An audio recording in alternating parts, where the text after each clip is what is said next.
memberikan satu kesaksian yang luar biasa dari Life Energy Card.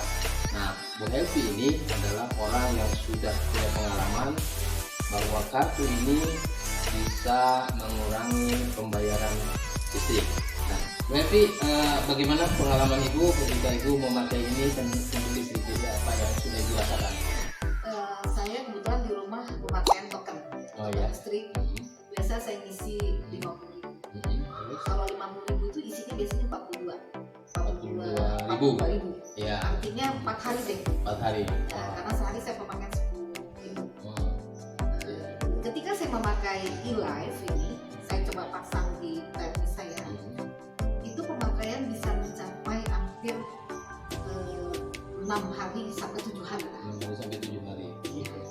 Itulah pengalaman Ibu ya. Jadi memang kartu ini sangat membantu sekali bagi Ibu di dalam mengurangi biaya listrik ya. Nah, demikian itu Bapak Ibu sekalian yang saya muliakan. Jadi pengalaman Helvi yang tadinya dia bayar 50.000 itu 4 hari sudah habis pemakaian, nah sekarang bisa 6 sampai 7 hari. Berarti ada sampai 20 sampai 30% pengurangan penghematannya. Baik Bu Helvi, terima kasih atas informasi Ibu kepada saya. Saya dari Life Energy Card mengucapkan terima kasih kepada Ibu. Mudah-mudahan kartu ini bermanfaat bagi Ibu, bukan hanya untuk listrik saja, tetapi untuk kesehatan Ibu. Demikian Bapak sekalian, saya Maulana Layana. Assalamualaikum warahmatullahi wabarakatuh.